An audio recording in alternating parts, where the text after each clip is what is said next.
নমস্কার বন্ধুরা, এই ভিডিওতে তোমাদের মধ্যে বেশ কয়েকটা গুরুত্বপূর্ণ আপডেট শেয়ার করার আছে। সেক্ষেত্রে ভিডিওটা না স্কিপ করে পুরোটা দেখার অনুরোধ থাকলো। আর তোমরা যারা চ্যানেলে প্রথমবার এসেছো তারা কিন্তু অবশ্যই ভিডিওতে লাইক দিয়ে চ্যানেলটা সাবস্ক্রাইব করে রেখো, কারণ তুমি কিন্তু এখানে তোমার প্রিয় দলের সমস্ত রকম খেলার খবর সবার আগে পেয়ে যাবে। আর তোমরা যারা এই ভিডিওটা দেখছো তাদের কাছে একটাই অনুরোধ থাকলো, যদি এই ভিডিওটা ভালো লেগে থাকে তাহলে কিন্তু অবশ্যই এই ভিডিওতে একটা লাইক করে দিও। তো চলো আর দেরি না করে আজকের ভিডিওর মেন টপিকগুলো নিয়ে আলোচনা শুরু করা যাক। তো সবার প্রথম আপডেটটাই আমাদের জাতীয় দলকে নিয়ে। তো তোমরা জানো গত 11 তারিখ মানে গত পরশু দিন প্রকাশ্য নৈশালোকে আমাদের ভারতকে ওয়ার্ল্ড কাপ কোয়ালিফায়ারের পরবর্তী রাউন্ডের যাওয়ার রাস্তা থেকে প্রায় জোর করেই ছিটকে ফেলে দিয়েছে সেদিনের ম্যাচ রেফারি। যে গোলটা কোনো মতেই গোল হয় না, সেই আউট হওয়া বলকে গোলের নির্দেশ দেয় সেদিনের ম্যাচ রেফারি, যেখানে বলের আশেপাশে রেফারি বা লাইন্সম্যান কেউই কিন্তু উপস্থিত ছিলেন না। তো ওয়ার্ল্ড কাপ কোয়ালিফায়ারের মতন বড় মঞ্চে ভারের মতন কোনো সিস্টেম না রাখাটা সত্যিই অবাক করার মতন বিষয়।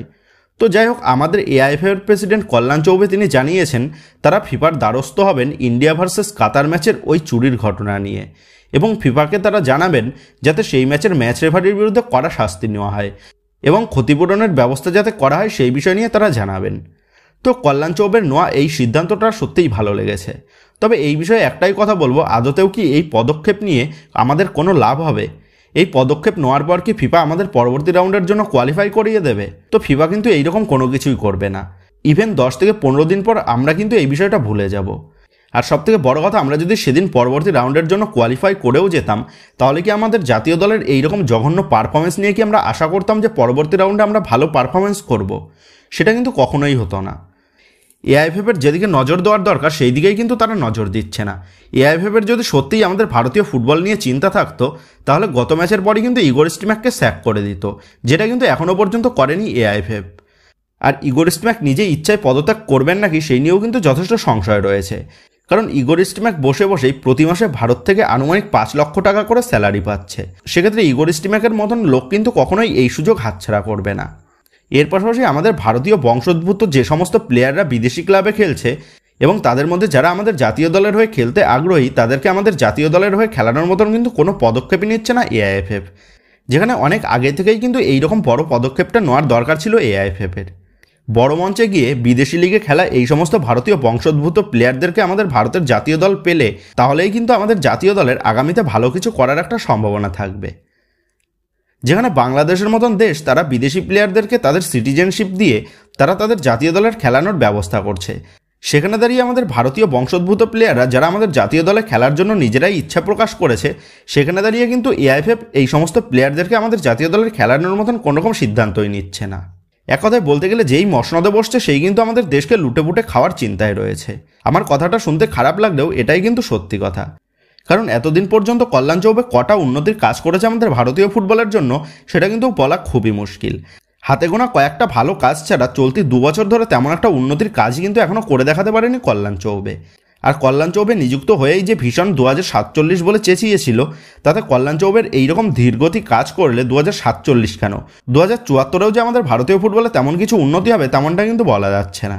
সেক্ষেত্রে এই বিষয় নিয়ে একটাই কথা বলবো, মুখে উন্নতি না করে কাজে এবার কিন্তু উন্নতি করার সময় এসেছে কল্যাণ চৌবের কাছে। আর আমার মতে ইমিডিয়েটলি ইগোর স্টিম্যাককে স্যাক করে দিয়ে আইএসএল এক্সপিরিয়েন্সড কোনো বিদেশি কোচকে আমাদের জাতীয় দলের হেড কোচ হিসেবে নিযুক্ত করা দরকার, যারা ভারতীয় ফুটবলকে ভালো মতো চেনে, like Alberto Roca, Antonio Lopez আবাস বা মানালো মার্কুয়েজ রোকাদের মতন কোচেরা।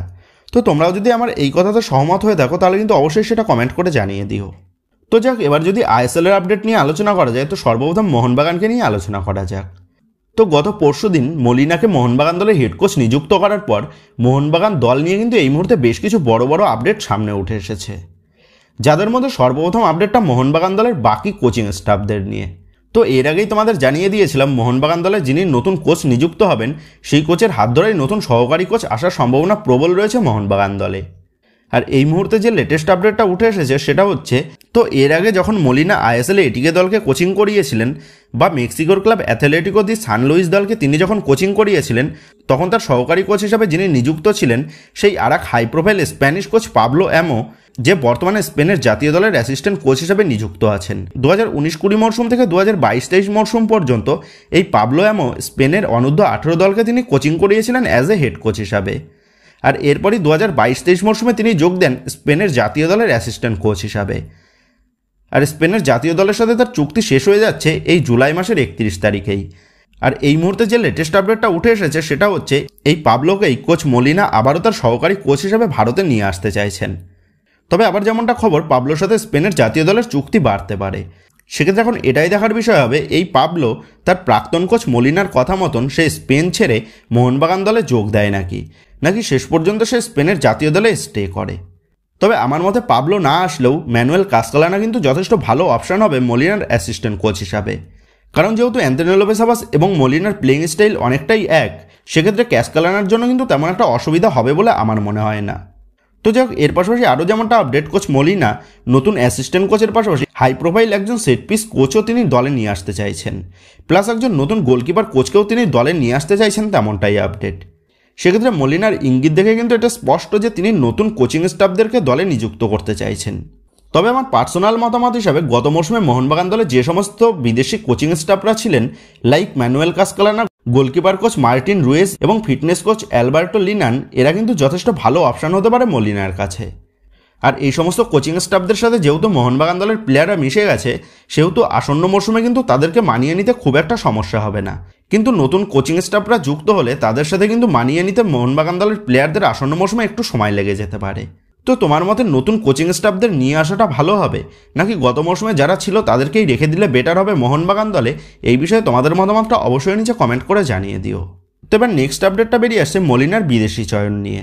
তো বন্ধুরা, এতদিন পর্যন্ত মোহনবাগান দলের সাথে যে সমস্ত বিদেশি প্লেয়ারদের রিউমার জানা গেছিল, সেই সমস্ত বিদেশি প্লেয়ারদের কিন্তু এবার বাদ দিয়ে নতুন বিদেশি প্লেয়ারের নাম জানা যাবে মোহনবাগানকে কেন্দ্র করে। কারণ এতদিন পর্যন্ত কোচ অ্যান্তোনিও লোপেজ আবাসের পছন্দ অনুযায়ী মোহনবাগান ম্যানেজমেন্ট বিদেশি চয়ন করছিল। তবে এই মুহূর্তে যেমনটা আপডেট, কোচ মলিনা কিন্তু নতুন বিদেশি প্লেয়ার নিয়ে আসবেন আগামী মরশুমের জন্য। সেক্ষেত্রে এবার কিন্তু নতুন বিদেশি প্লেয়ারদের নাম উঠে আসাটা স্বাভাবিক। আর যেমনটা আপডেট জানা গেছে, ইতিমধ্যেই মোহনবাগান ম্যানেজমেন্টের কাছে যে সমস্ত বিদেশি প্লেয়ারদের সিভি জমা পড়েছিল, সেই সমস্ত সিভিগুলো মোহনবাগান ম্যানেজমেন্ট মলিনার কাছে ফরওয়ার্ড করে দিয়েছে। আর এর পাশাপাশি মলিনা তার পছন্দ অনুযায়ী কিছু প্লেয়ারের সিভিও কিন্তু মোহনবাগান ম্যানেজমেন্টের কাছে জমা দেবে, তেমনটাই আপডেট। আর এই প্রসঙ্গে একজন নতুন স্প্যানিশ বিদেশির নাম উঠে আসছে, কারণ মলিনার খুব পছন্দের বিদেশি হচ্ছেন এই বিদেশিটা। আর সেই বিদেশি প্লেয়ারটা হচ্ছে 33 বছর বয়সে স্প্যানিশ সেন্টার ব্যাকের প্লেয়ার মারিও গ্যাসপার। 8 কোটি টাকা মার্কেট ভ্যালুর এই মারিও বর্তমানে খেলছে লা লিগা 2 এর ক্লাব এলচে সিএফ দলের হয়ে। সেন্টার ব্যাকের পাশাপাশি রাইট ব্যাক পজিশনেও তিনি খেলতে অভ্যস্ত। ক্লাব ক্যারিয়ারে 2010-11 মরশুম থেকে 2022-23 মরশুম পর্যন্ত তিনি কাটিয়েছেন লা লিগার ক্লাব ভিলারিয়াল সিএফ দলের হয়ে। এরপর তিনি 2022-23 মরশুমে ভিলারিয়াল সিএফ দল ছেড়ে তিনি যোগ দেন চ্যাম্পিয়নশিপের ক্লাব ওয়াটফোর্ড দলের হয়ে এবং বর্তমানে তিনি খেলছেন এলসে সিএফ দলের সাথে। তো যেমনটা খবর, বর্তমান দলের সাথে তার এই মাসেই চুক্তি শেষ হয়ে যাচ্ছে। সেক্ষেত্রে মলিনার পছন্দের বিদেশি এই মারিওর সিবি কিন্তু মলিনা মোহনবাগান ম্যানেজমেন্টের কাছে জমা দিতে পারে, তেমনটাই কিন্তু বিভিন্ন রিপোর্ট অনুযায়ী জানা যাচ্ছে। তো এই মারিওর যেহেতু লা লিগাতে খেলার এক্সপিরিয়েন্স আছে, সেহেতু এসিএল 2-এ গিয়ে এই মারিওর এক্সপিরিয়েন্স কিন্তু মোহনবাগানকে হিউজ পরিমাণে লাভ এনে দিতে পারে। সেক্ষেত্রে মারিওকে আসন্ন মরশুমে মোহনবাগান দলে খেলতে দেখতে পেলে কিন্তু অবাক হওয়ার মতন কিছুই থাকবে না।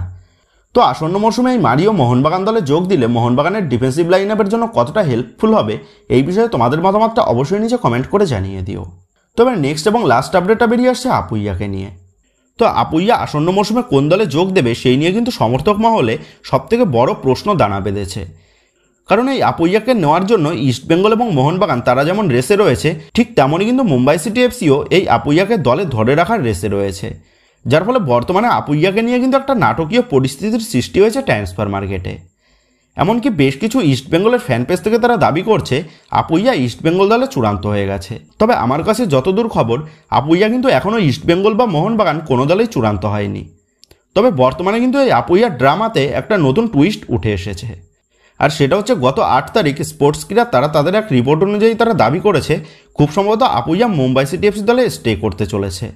সেক্ষেত্রে আপুইয়াকে নিয়ে দুই প্রধানের এই দড়ি টানাটানির সিচুয়েশনের মধ্যে স্পোর্টস ক্রীড়ার করা রিপোর্ট যে একটা নয়া মোড় নিয়ে এসেছে আপুইয়ার ডিলে, সেটা কিন্তু বলাই যায়। তবে আমার পার্সোনাল মতামত হিসাবে ইস্টবেঙ্গল বা মোহনবাগান এই দুই প্রধানই কিন্তু আপুইয়ার উপর বেশি নির্ভর হয়ে উঠছে। কারণ এমনটা নয় যে তারা আপুইয়াকে দলে না পেলে তারা ভালো খেলতে পারবে না। ইভেন আপুইয়ার স্যালারি প্লাস ট্রান্সফার ফি নিয়ে যে টাকাটা লাগছে, সেই টাকা নিয়ে কিন্তু একজন ভালো মানের বিদেশি প্লেয়ার নিয়ে আসা যাবে ওই একই পজিশনের জন্য। এর পাশাপাশি দুই প্রধানের কাছেই তাদের তরুণ দলে আপুইয়ার পজিশনে খেলার জন্য যথেষ্ট ভালো মানের ইয়ং ট্যালেন্টেড প্লেয়াররা রয়েছে। সেক্ষেত্রে সেই সমস্ত তরুণ প্লেয়ারদেরকে ভালোভাবে তৈরি করে নিতে পারলেই তারা কিন্তু ভবিষ্যতে আপুইয়ার সমান পারফরমেন্স করে দিতে পারবে। সেক্ষেত্রে আমার পার্সোনাল মতামত হিসাবে আপুইয়ার ডিলে দুই প্রধানের এত মাতামাতি না করাটাই উচিত। কারণ মুম্বাই সিটি এফসি আপুইয়াকে ছাড়ার জন্য ইস্টবেঙ্গল বা মোহনবাগান দুই প্রধানের কাছেই এত পরিমাণ ট্রান্সফার ফি চাইবে, সেই ট্রান্সফার ফির টাকা দিয়েই কিন্তু মুম্বাই সিটি এফসি একজন নতুন ভালো মানের বিদেশি মিডফিল্ডার তারা নিয়ে আসতে পারবে। সেক্ষেত্রে আমার মতে আপুইয়ার ডিলে বেশি ঝোঁক না দিয়ে এগোনোটাই ভালো দুই প্রধানের। তো আপুইয়ার বিষয়ে তোমরাও যদি আমার এই কথাতে সহমত হয়ে থাকো তাহলে কিন্তু সেটা অবশ্যই নিচে কমেন্ট করে জানিয়ে দিও। তো বন্ধুরা, এই ভিডিওতে গুরুত্বপূর্ণ আপডেটগুলোই তোমাদের মধ্যে শেয়ার করার ছিল। তো আশা করি ভিডিওটা তোমাদের ভালো লেগেছে। তো যদি ভিডিওটা ভালো লেগে থাকে তাহলে ভিডিওতে লাইক দিয়ে চ্যানেল সাবস্ক্রাইব করে পাশে থাকা বেল আইকনটা অবশ্যই প্রেস করে দিও। আর তোমরা যারা এখনও পর্যন্ত আমাদের সোশ্যাল মিডিয়া পেজের সাথে যুক্ত হওনি তারা কিন্তু অবশ্যই নিচে ডেসক্রিপশন বক্সের লিঙ্ক থেকে আমাদের সোশ্যাল মিডিয়া পেজের সাথে যুক্ত হয়ে যেও। তো বন্ধুরা, এই ভিডিওটা এটুকুই ছিল। তো আসি বন্ধুরা, দেখা হচ্ছে পরের ভিডিওতে।